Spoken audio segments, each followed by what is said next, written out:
This is the crossover I've been dying to see, and then was slightly disappointed at what they considered a crossover for Supergirl. That was loosely a crossover, CW, you goddamn sneaky pandas. If you missed or don't watch Supergirl, what they showed us in The Flash was everything that happened with the crossover in Supergirl. You didn't miss anything. Barry and Cisco showed up, Supergirl asked Barry what they're up against, and then that's where it ends. So anyways, I sort of feel like I like crossovers for different reasons than most people. Most people want to see them fight together or fight each other. It's all about those battles. I just like seeing how they respond and interact with each other, such as Mick and Kara, and him embarrassing her by saying she can use her X-ray vision to look at their bits, or them training and Supergirl smiles while they attack her, or Diggle freaking out. Poor Diggle, he just can't catch a break. Barry's speed still freaks him out, then an actual alien, and then more aliens. Honestly, after this episode, I thought, can we just bring Kara into the main CW universe? She works so well there. She could even make Cisco smile. And I was gonna add that even Sarah liked her, but Sarah likes everyone. She's a bit of a horn dog, which I absolutely love. But honestly, Earth-38 already has Superman. Stop being selfish, Earth-38. Give us Kara. Alright, so Barry brings them all together, and by the way, I love Barry saving Diggle and Oliver, which is the problem with speedsters. A lot of times they are just too OP. Barry needs to be put up against metas in order for it to be a challenge. Going to Oliver City to deal with his problems is kind of a joke, most of the time. CW's Flash is also way underpowered in a lot of ways though, and they purposely dumb him down to avoid that problem. Okay, so they all meet, it's super adorable, and then Stein and Jefferson go up to Barry and say, hey, we have a message for you, and it's the message from future Barry, which proves that no matter how much time passes, Barry can't stop fucking the timeline. It's a kink or sexual addiction at this point. I get wanting to keep it a secret until after the mission to keep the team together, but then why did you just leave it where others could find it? Stein and Jefferson were all about keeping it hush-hush and went out of their way to hide it. Then they just leave it where Cisco can find it and then throw a hissy fit and tell everyone? Though I'm really happy that Oliver was very level-headed about this, although I kind of felt like maybe he was a bit too forgiving, but he did echo what others have told Barry, you're not a god, Barry. Which is true, and a lot of people being in his position, they probably would have done the same thing. So the fact that he had enough empathy to say, yeah, Barry, you fucked up, but a lot of us would have done the same thing. But then we have the hypocrite Sarah, who has the complete opposite reaction of Oliver, who goes up to Barry and says, you know, I don't change the timeline because I realize the consequences. Bitch, you made multiple attempts to change the timeline, and then you told dark shit that quite possibly changed the future. So I don't know what you're talking about, Kettle Black. But anyways, seeing Oliver understanding is why I'm hoping eventually Cisco realizes that he would have done the same thing as Barry.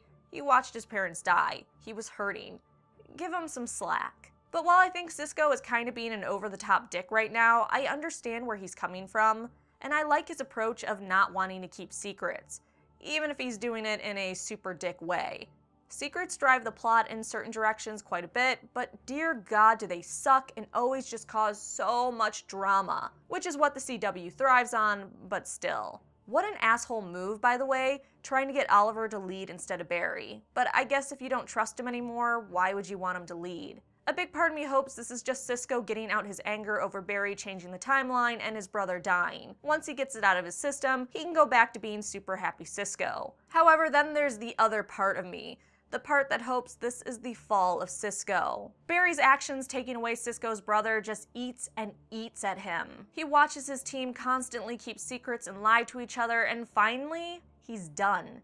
These aren't the good guys. These are liars. These are people that use their powers to help themselves and end up killing other people's family members. 10% of me wants that to be Cisco's thoughts, and his vibe of the future was not Caitlin going Killer Frost and attacking her friends, but that we finally learn it was Cisco who turned on them, and Caitlin was fighting to stop him. He becomes Reverb, which I would personally love because I hate the idea of Caitlin being destined to be evil.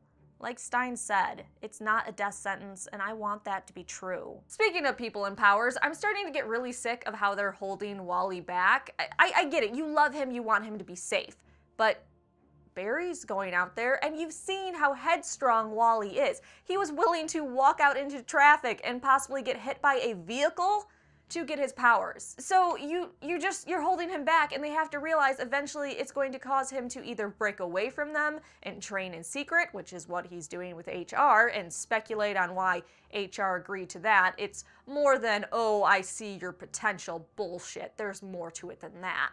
But by doing this, they're just driving him away, and he's likely to make bigger mistakes because he doesn't have them to guide him. Iris also needs to calm the fuck down. She's getting a little too bossy.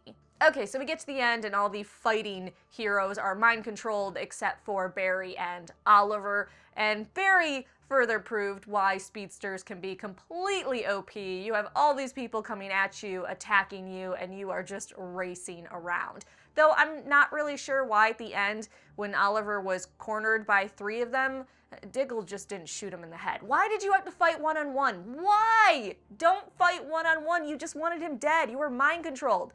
Take out your damn gun, shoot him in the head, and just be done with it. Then there was the race between Supergirl and the Flash, and it was amazing. The CGI was a bit dicey. There was definitely times where everything looked cartoony, and during the entire episode, some moments Supergirl didn't look right with the special effects.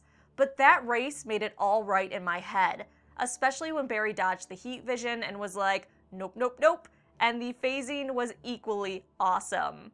And I guess I've seen plenty of times before mind-controlled or Kryptonians not completely in their right mind going crazy on people, but for some reason this episode, I just sat back and went, wow, a Kryptonian wanting you dead is really fucking scary. And again, I've seen Kryptonians go insane in many different mediums, whether it's comic or like a Red story or TV or movies. For some reason, seeing it here and seeing how terrified other people were when they were attacking her before she was mind-controlled and then Oliver after she was mind-controlled, I was like, wow, that is absolutely fucking frightening, Kryptonians. Maybe Lex has a point. Then we end with tons of people being gone, which means the team is now split up, which boo hiss.